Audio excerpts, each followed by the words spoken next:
Muchísimas gracias. Buenos días, señoras y señores diputados. Me siento muy honrado de poder estar aquí hoy en el Congreso, en esta comisión. Sé que estoy bastante acostumbrado a hablar en público, pero de verdad que me produce cierto nervio y mucho respeto poder hacerlo aquí en el Parlamento, por lo que representa esta Cámara y por lo que representan todos ustedes. Les agradezco por eso muchísimo esta invitación. Les quiero recordar, en primer lugar, qué es lo que dice nuestra Constitución sobre la libertad de prensa. Está en el artículo 20, punto D, que protege el derecho a comunicar o recibir libremente información veraz.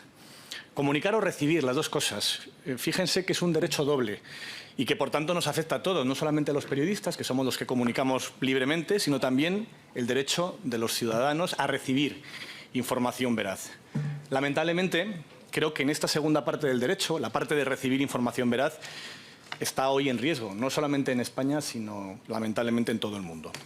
Sin lugar a dudas, la llegada de Internet ha supuesto más buenas noticias que malas. Ha sido algo tremendamente positivo para la sociedad, pero al mismo tiempo, en todo el mundo, ha generado un aumento de la desinformación.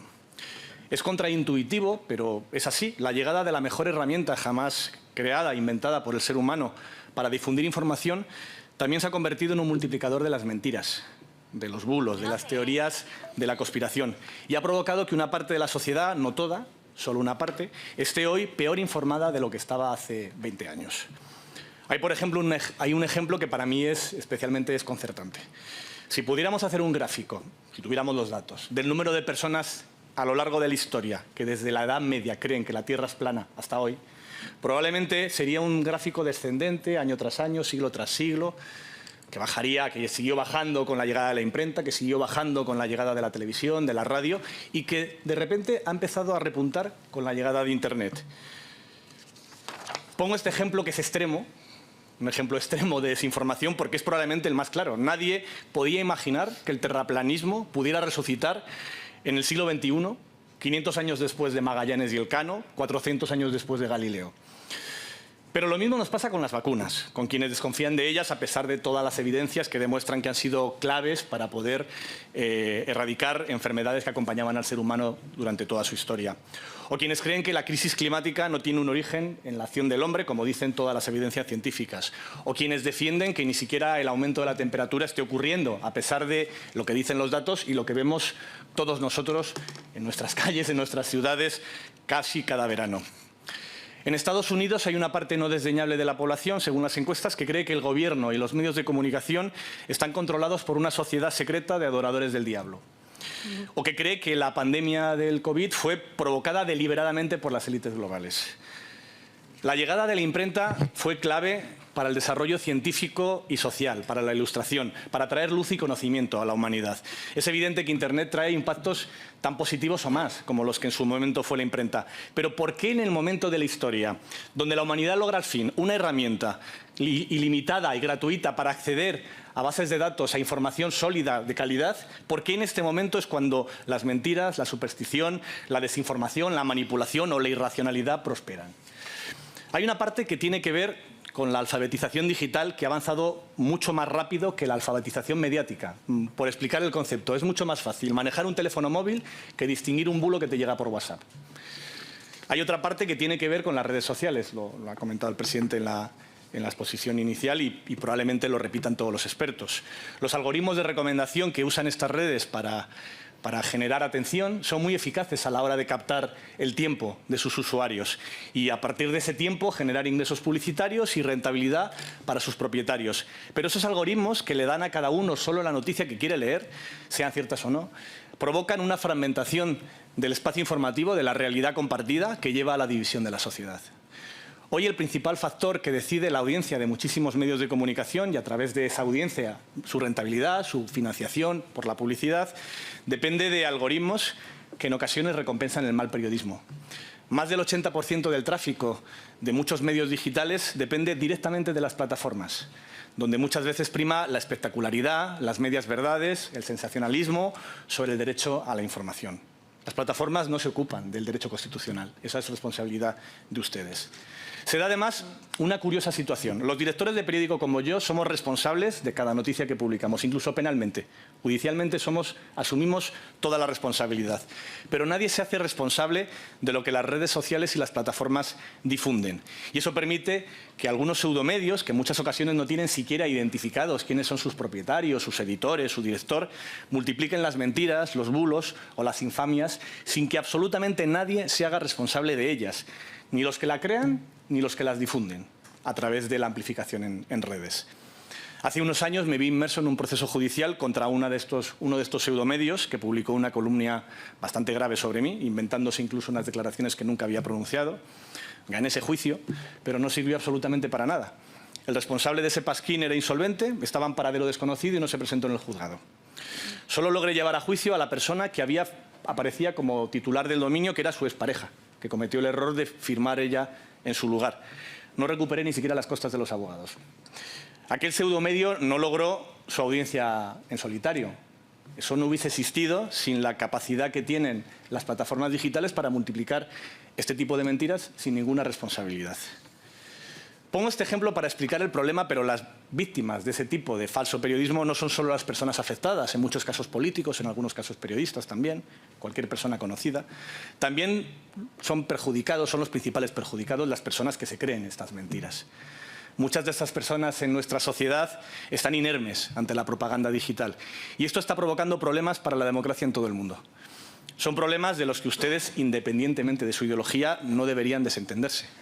Recibir información veraz es un derecho constitucional y de él depende en gran medida buena parte de los demás derechos y libertades. La información es un bien público tan imprescindible para un país democrático como el sistema de partidos, como la salud pública, como la educación o como la seguridad nacional. De los 5 que he citado, la información es el único bien público del que el Estado se desentiende en gran medida. Existe una intervención estatal clara para proteger la educación o la salud.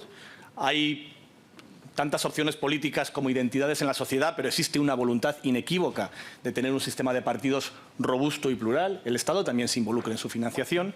También es el Estado el que se responsabiliza de que todos los actores de la seguridad nacional actúen coordinados entre sí para, en última instancia, protegernos de un eventual ataque.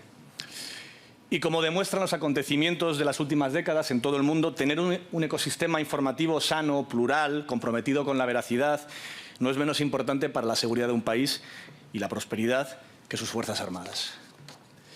Y aquí llegamos al tema más delicado. ¿Qué se puede hacer?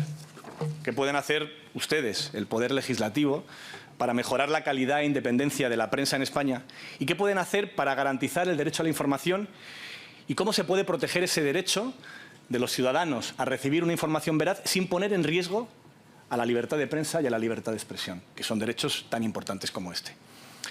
Este fin de semana en el diario.es publicamos una interesante entrevista con Rasmus Nielsen, que es el director del Instituto Reuters, que es una institución de la Universidad de Oxford. Nielsen es uno de los mayores expertos mundiales en desinformación y en periodismo. En esa entrevista decía algo interesante que comparto al 100% y que les quiero leer. Decía Nielsen: es muy peligroso recurrir a algún tipo de intervención directa. Es muy difícil definir la desinformación de una manera que pueda ser codificada por la ley. Es muy peligroso empoderar a los gobiernos para que sean árbitros de la verdad. Pero eso no significa que los gobiernos, y añado yo los parlamentos, no puedan hacer nada. Dice Nielsen también, pueden apoyar a los medios independientes, pueden respaldar la verificación independiente de los hechos, pueden apoyar a los medios de comunicación públicos para que sean genuinamente independientes, pueden garantizar una mayor transparencia y acceso a los datos de las plataformas digitales para que accedan a ellos los investigadores. O pueden invertir en alfabetización mediática, lo que comentaba yo antes, de ayudar a entender a los ciudadanos, empezando por las escuelas, cómo diferenciar un bulo de una noticia, que hay herramientas para hacerlo. Hace pocos meses, el Parlamento Europeo aprobó por una mayoría abrumadora, 464 votos a favor, 82 en contra, 65 abstenciones, la Ley de Libertad de Medios de Comunicación. Imagino que lo han leído, pero les recomiendo si no su lectura porque es un texto muy interesante que va a entrar en vigor en España en agosto de 2025, en España y en toda Europa. No es una directiva que haya que aplicar, es una ley que va a entrar en vigor, que está en vigor ya y que tiene un periodo de carencia que entra en vigor el año que viene. Personalmente creo que va en la buena dirección. No hay absolutamente nada en esa ley, nada, que se puede interpretar como una amenaza para la libertad de prensa o para la libertad de expresión. Más bien al contrario. Blinda algunos de los derechos fundamentales de mi profesión, del periodismo, como el derecho a proteger la identidad de nuestras fuentes o nuestras comunicaciones, blinda a los periodistas, prohíbe expresamente a los gobiernos espiar a los periodistas, algo que lamentablemente es una amenaza en algunos países europeos, y también obliga a los gobiernos, algo que creo que es imprescindible, que es que sean más rigurosos y transparentes con el reparto de la publicidad institucional, que no se pueda repartir por afinidad política, como lamentablemente en demasiadas ocasiones ocurre. Pero esa ley también establece obligaciones para los medios, para los diarios como el diario.es. Nos obliga a ser más transparentes, a detallar el nombre de nuestros accionistas, de quiénes son los dueños, para de esa manera que la sociedad conozca si hay un posible conflicto de intereses entre alguno de esos dueños y las noticias que contamos. Y nos obliga también a desvelar anualmente los ingresos de publicidad institucional de las administraciones públicas. Nosotros en el diario.es estos datos hace mucho tiempo que los cumplimos. Anualmente publicamos nuestras cuentas. Este fin de semana, si alguien tiene curiosidad, están en nuestra web. Hemos publicado los ingresos del diario.es del último año fiscal, 2023. Detallamos incluso la publicidad institucional que recibimos. No tenemos ningún problema en ello. Contamos las cifras completas. Lo que recibimos del Gobierno central y lo que recibimos del resto de las administraciones públicas. Incluyo aquí también, y creo que es importante, las empresas públicas, no solamente las campañas de publicidad institucional. Están todos los datos publicados. Y esta ley, que les digo, también establece algún requisito más. También obliga a cada país de la Unión Europea, también a España, a crear un organismo regulador independiente para los medios de comunicación. En España es posible que vaya a ser la CNMC, aunque todavía no está decidido al 100%. Ese regulador no se va a dedicar a decir que una noticia es cierta o que es falsa, ni a fiscalizar directamente a ningún medio de comunicación. No va a ser esa su función y creo que es una buena noticia que no sea así. Pero sí tendrá algunas labores importantes. Lo primero, tendrá que evaluar el nivel de concentración de los medios de comunicación en España. En España y cada regulador en su país, para decidir si están en pocas manos y eso pone en riesgo la pluralidad informativa. Lo segundo, tendrá que vigilar el gasto en publicidad institucional de todas las administraciones españolas. Tendrá que hacer un informe anual detallando si se cumplen unas buenas prácticas y si se cumple con la legislación que va a obligar no solo a los medios, sino también a los gobiernos nacionales, al Gobierno nacional, a las administraciones locales y autonómicas, a detallar entre qué medios se reparte esa publicidad. Y luego tendrá también que crear una base de datos pública accesible a todos los ciudadanos, que será una especie de censo de medios de comunicación. Y aquí llegamos a una pregunta también delicada: ¿qué es un medio de comunicación? Hasta hace unos años esta pregunta era pacífica. Todas las categorías eran bastante claras. Sabíamos lo que era una televisión, lo que era una radio, lo que era un periódico, lo que era una revista. También sabíamos qué cosas no lo eran. Las tres categorías, prensa, radio, televisión, eran bastante claras y cada una de ellas tenía pues, su especialidad, prensa económica, deportiva, información general, su ámbito de difusión, local, nacional, regional, y también, en el caso de la prensa, su periodicidad, si eran diarios o eran revistas. Había una barrera de entrada, una licencia pública para la televisión, una licencia pública para la radio y, en el caso de la prensa, una inversión industrial muy importante, muy onerosa, especialmente para los diarios. Publicar un diario todos los días era algo que no estaba al acceso de todo el mundo. Por eso el número de medios era muy limitado. Hoy hemos pasado a un mundo en el que esta clasificación ha saltado por los aires, especialmente en el caso de la prensa. Las radios más escuchadas siguen estando en la FM, aunque los podcasts tengan cada vez más importancia. Las televisiones más vistas son las de la TDT y están bastante reguladas, aunque sean pujantes los streamers. Pero con la prensa escrita, hace ya años que todos los diarios somos fundamentalmente medios digitales, porque es en Internet donde logramos nuestros lectores, incluso los que mantienen ediciones en papel. Los diarios impresos son hoy, en este soporte, irrelevantes. En este soporte, matizo bien. El periódico que más vende en España hoy no llega a los 50.000 ejemplares de media. Hace 20 años rozaban el 500.000. La audiencia digital, mientras tanto, de los periódicos que mantienen edición impresa y de los nuevos periódicos digitales, es mayor de lo que nunca fue en la historia de la audiencia de papel. Hoy en España hay varios periódicos que tenemos más de 1 millón de lectores al día. Mucho más de lo que vendió jamás los periódicos en su edición impresa. El diario.es, por ejemplo, cada día lo leen 1,5 millones de personas. La categoría prensa se ha roto. por la aparición de nuevos medios digitales con más audiencia y relevancia que algunos periódicos impresos, y también por la llegada de cientos de pseudomedios, páginas web que simulan ser un periódico cuando realmente no lo son. Una de las claves para luchar contra la desinformación está precisamente ahí, en recuperar unas categorías claras, en que permitan diferenciar lo que son medios de comunicación de lo que no lo son. Y es un debate práctico, no es un debate teórico, que está provocando ya problemas muy concretos. Les voy a citar tres. Uno, lo conocen muy bien en este congreso. Muchas instituciones tienen problemas con las acreditaciones de los periodistas. Al no existir una frontera clara entre los medios y lo que no lo son, no se puede vetar la presencia en las ruedas de prensa de personas que están directamente implicadas en la política, vinculadas a la política y no al periodismo, y que, por tanto, no deberían tener esa función. Es un problema real que, como saben, está ocurriendo en el Congreso de los Diputados y que ha provocado una denuncia y una protesta formal de la Asociación de Periodistas Parlamentarios. El segundo problema, las plataformas digitales, fundamentalmente Google, pero no solo, sufren el problema de que tampoco pueden dejar o incluir de manera clara y decidir qué entra y qué no entra, no ya en las búsquedas, sino en la multiplicación de las audiencias a través de herramientas como Google Discover. Hay países como Francia donde existe un censo público, pacífico, que nadie discute, donde está claro quiénes son los periódicos y, por tanto, Google y las demás plataformas lo tienen mucho más sencillo para decidir esto yo lo puedo amplificar y esto no. Pero en España esto no existe. Y lo mismo ocurre con la publicidad institucional. Existen presupuestos para prensa, para radio, para televisión y para Internet.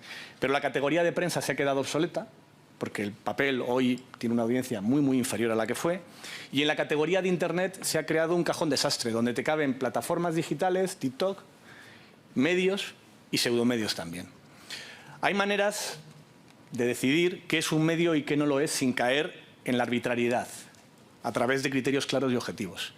Y la propia ley europea ya establece algunos de ellos. Es algo que es pacífico allí. Donde en el artículo 18 define cuáles son los requisitos que tendrán que cumplir las plataformas digitales a la hora de amplificar a los medios de comunicación o poder quitarlos de ahí. O poder decidir, esta página web no puede estar en este club donde están los medios de comunicación. Entre otras cuestiones, la ley europea pide estos tres mínimos. Primero, que sean independientes de partidos políticos o de terceros países.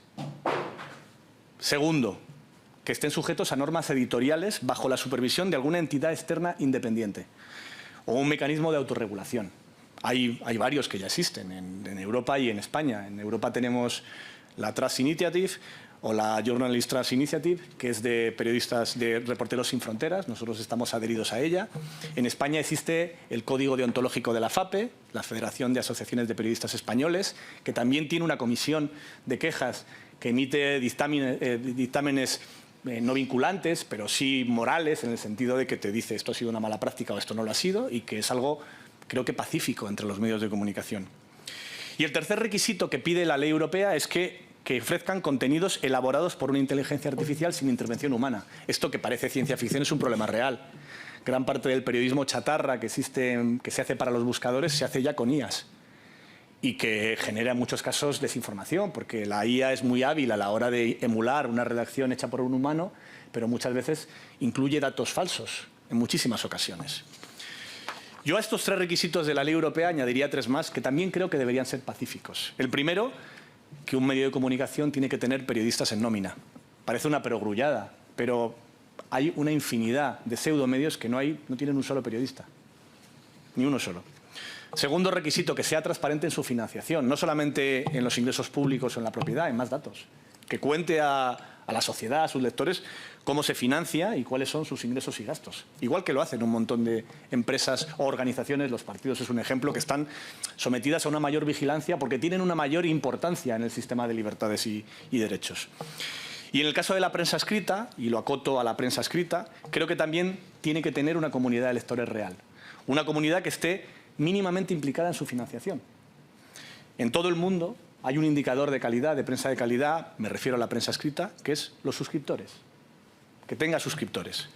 Que se ha convertido en todo el mundo en un indicador pacífico para diferenciar a la prensa escrita de calidad de la que no lo es. En resumen, yo creo que no hay periodismo sin periodistas, que no hay periodismo sin transparencia y que tampoco hay periodismo sin lectores.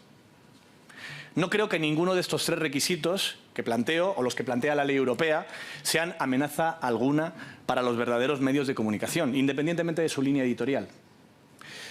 Ojo, esto no significa que las páginas web que no cumplan con esto tengan que ser censuradas o borradas. No hablamos de otra cosa. Lo que dice la ley europea es que estas páginas no tienen que ser amplificadas en las plataformas. Y yo añado, no deberían tampoco recibir dinero público y tampoco deberían poder acreditar a periodistas ante las instituciones si no cumplen con unos requisitos mínimos. Pero, por supuesto, pueden emitir información. Soy consciente de que aplicar estos requisitos no soluciona de un plumazo el problema que está planteado. Habrá medios infames que no cumplan con muchísimos criterios éticos o deontológicos, pero que pasen este filtro. Pero creo que es deseable este problema al contrario. Crear unos requisitos tan exigentes que pongan en riesgo la libertad de prensa y expresión. Como dicen en Derecho, es mejor que 10 culpables escapen a que un inocente sufra. Ninguna regulación tampoco por sí misma, ninguna ley de prensa, arreglará por completo el problema. El delito fiscal hace mucho tiempo que está en el Código Penal y sigue existiendo el fraude. Igual que existe el homicidio, a pesar de que es un delito o un pecado desde hace siglos. Lo que no tiene un pase es la situación española. La ley de prensa que está aún en vigor hoy es de 1966. Está firmada por Francisco Franco, ese conocido defensor de las libertades públicas. Y es una norma que no solo nos avergüenza como país democrático, sino que se ha quedado tremendamente obsoleta. No es que sea previa a la llegada de Internet, es que es previa a la llegada a España de la televisión a color. Lo mismo ocurre con otras regulaciones. La Ley de Protección del Derecho al Honor es del 82. La ley que regula el derecho a rectificación del 84. Todas ellas necesitan una actualización por un motivo evidente. Ninguna de ellas contemplaba la llegada de Internet y lo que supone. Ninguna de ellas. Les reconozco que en mi profesión, el periodismo, hay un enorme miedo a cualquier regulación. Buena parte de la prensa, lo escribí en un reciente artículo, ha asumido la libertad de expresión y de prensa como un absoluto, imposible de regular sin cercenar ese derecho, como si la libertad de circulación estuviera amenazada porque existen las multas de tráfico, los alcoholímetros y los límites de velocidad. Yo creo que es justo al contrario. Hace falta una regulación de la prensa precisamente para proteger el derecho de la ciudadanía a recibir información veraz, porque una parte de lo que aparenta ser periodismo y no lo es, se ha convertido en una industria contaminante que está intoxicando a la sociedad. Muchísimas gracias.